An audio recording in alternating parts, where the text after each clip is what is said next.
So our guest speaker for tonight is Nick Hurd. He's a former member of parliament in the UK, having been in parliament for 14 years. He has served in different ministerial positions for the British government, including as the Minister for Civil Society. During that time, he set up the National Citizenship Service, which is comparable to the maatschappelijke diensttijd in the Netherlands. He also was part of the founding team for Big Society Capital, the leading impact investing organization in the UK. And it's a big honor to have him here tonight to share something around how we can have markets work for society. He is currently the chair of the Global Steering, the Global Steering Group for Impact Investment. And it's a great honor to have you. Nick, can I invite you to the stage? Thank you.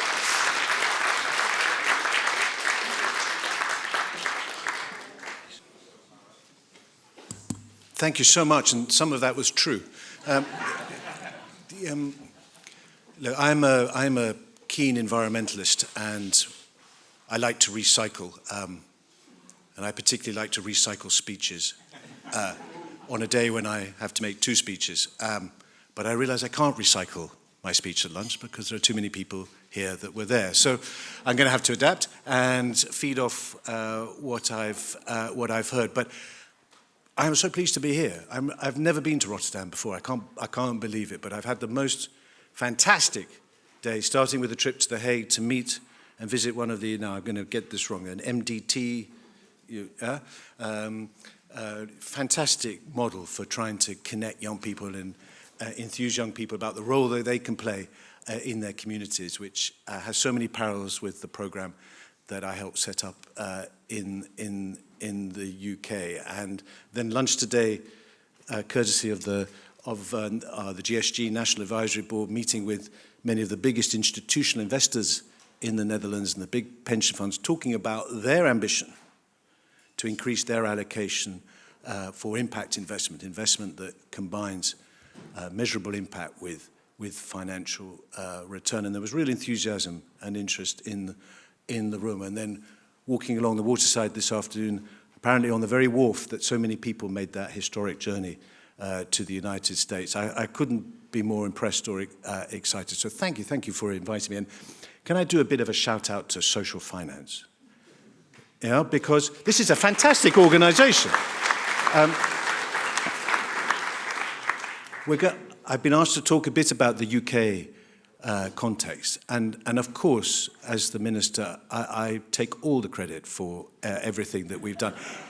The awkward truth is lots of other people did lots of really valuable work, not least social finance in the UK. There was so much of the creative thinking and the brain power helping us think through the complexity of structuring and building common ground and agreement around new models of delivering public services, which we'll talk about.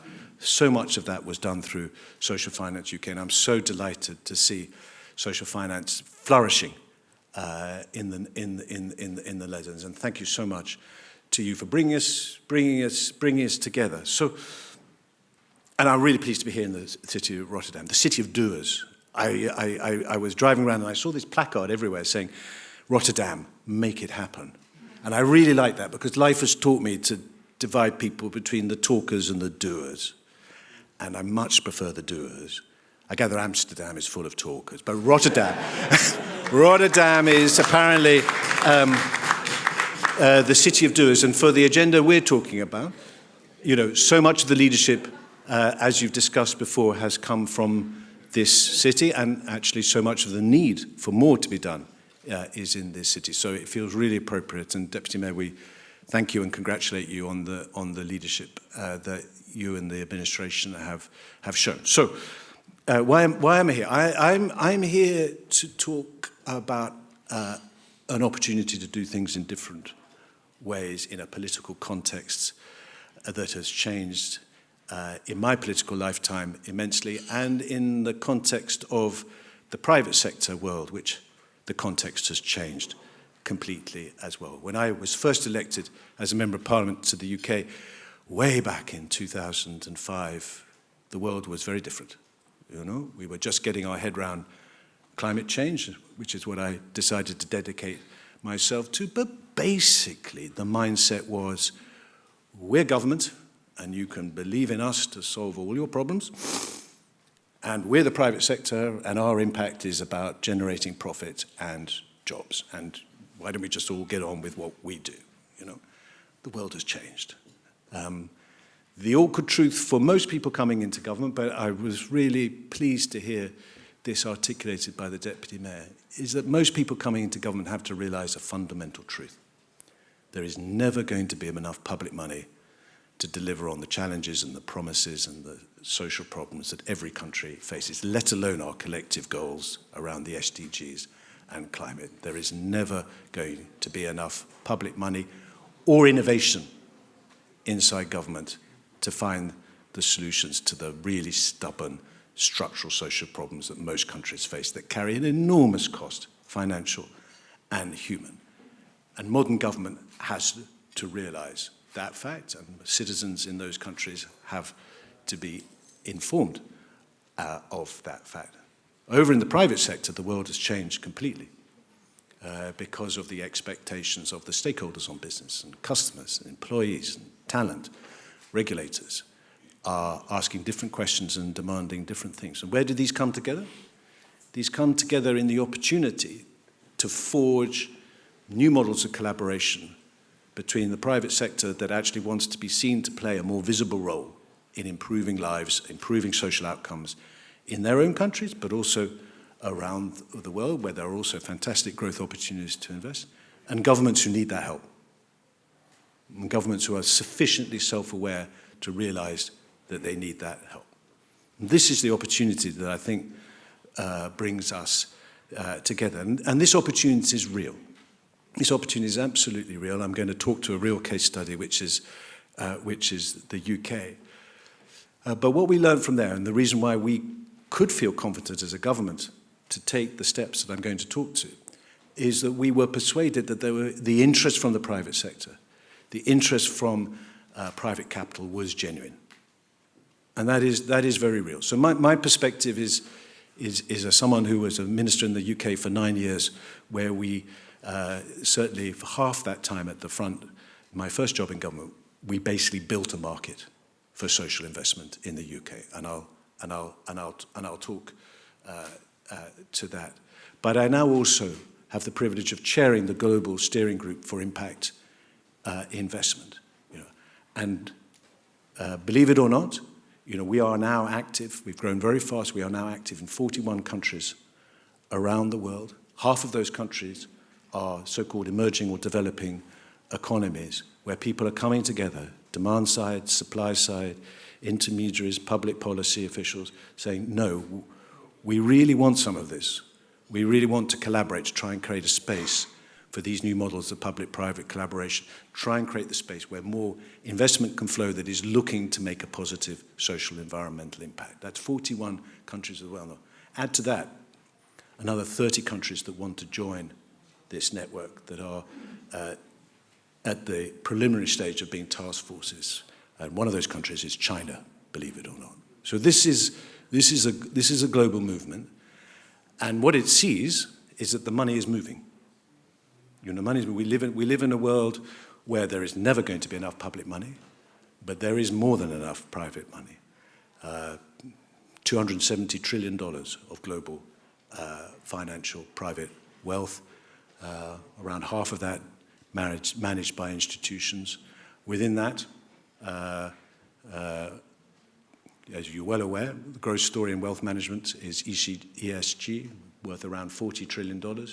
Within that, at the far end, and I would argue the most valuable end of the spectrum of ambition, about $1.5 trillion of impact investment, to which you can add the evidence of growing demand for investment products that link return and impact, such as the green, social and sustainability bond market, worth around $4 trillion.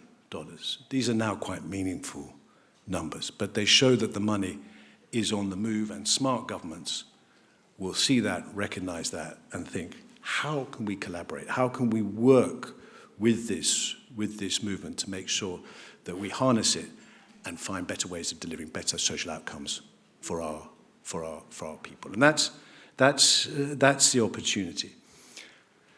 But the barriers are very real. And at lunch today, we heard from some of the biggest pension funds in the country talking about the problems and the challenges that they face. And we have to respect the fact, and my first professional job was as a pension fund manager in the UK, so I respect and understand the mindset which is cautious, conservative, driven by a sense of fiduciary duty and responsibility to customers. I believe that since our definitions of fiduciary duty will evolve quite quickly, faced with the very real evidence of the risks attached to business as usual. But if that is the mindset, we have to respect that and work that. But my thesis and my final argument here is about the role of government in this process. But government, for me, is the game changer in terms of creating the conditions whereby this movement, this desire to do things differently, can be enabled. And I'm going to give you a very real example from the UK, which is what I know from my direct personal experience, having been involved in this personally. Governments have a very powerful toolbox, even when they're fiscally constrained, as most countries are at the moment. It's still a very powerful toolbox. So let me tell you the UK story very, very briefly. So this is 2010. This is David Cameron coming in and inheriting the largest peacetime budget deficit in history. It looks tiny now, but then it looked huge. And a manifesto to do something about it, which involved some cuts to public spending, but also involved a narrative around social innovation and having to do things differently. And a very, I think, brave and real message saying, look, you can't rely on government to do everything. We have to reassert the value of social responsibility. And we really could, as a country, be doing a better job of tackling our social problems, expensive as they are, if we could find new models which could bring government, the private sector, and civil society together to work more collaboratively. And he was absolutely genuine about that. And this came from the top, this came from him. And where this all came together was in our determination to build a new market.